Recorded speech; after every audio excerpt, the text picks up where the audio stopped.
दोस्तों गोल्ड और silver bullish बने हुए हैं और रुपए और ग्लोबल फैक्टर्स उस पर कैसे असर डाल रहे हैं तो जानते हैं इस वीडियो में। और अभी निवेशकों को क्या करना चाहिए।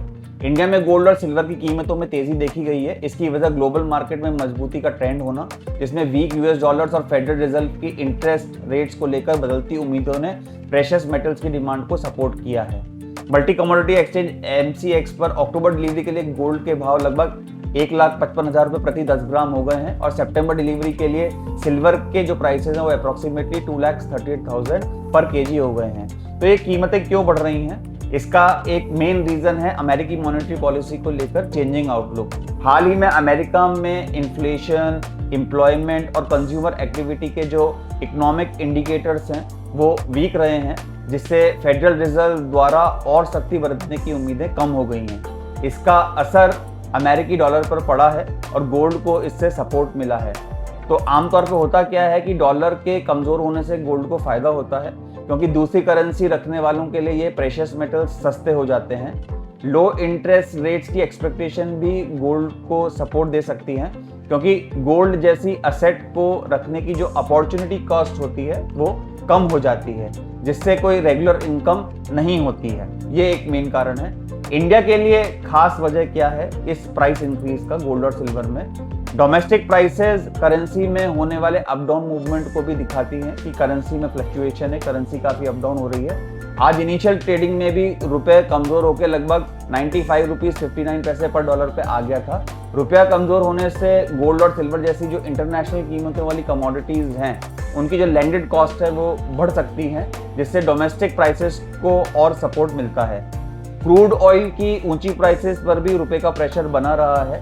WTI क्रूड लगभग $82.83 पर बैरल रहा और वही ब्रेंट क्रूड $89 के आसपास बना हुआ था।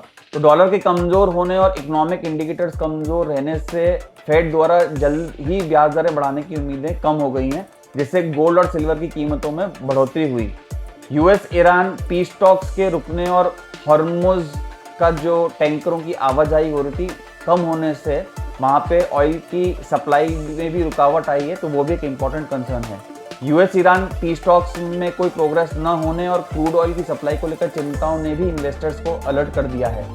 ऐसी अनसर्टेनिटीज गोल्ड जैसी सिक्योर्ड मानी जाने वाली जो असेट्स होती हैं उनकी डिमांड बढ़ा सकती है, जिससे उनकी प्राइस बढ़ सकती है। अब आगे इन्वेस्टर्स को क्या करना चाहिए? गोल्ड के लिए फेडरल रिजर्व का rate outlook, US dollars, bond yield और western Asia conflict main region आने वाले कुछ समय तक बने रहेंगे।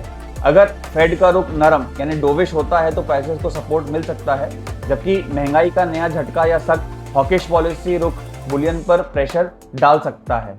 हालांकि इंडियन इन्वेस्टर्स के लिए ग्लोबल जो गोल्ड एंड सिल्वर की प्राइस इक्वेशंस का सिर्फ एक हिस्सा है। यूएस डॉलर्स और इंडियन रुपीस का एक्सचेंज रेट, इंटरनेशनल प्राइसेस और डोमेस्टिक प्राइसेस की स्थितियां मिलकर एमसीएक्स कीमतों की डायरेक्शंस तय करती हैं।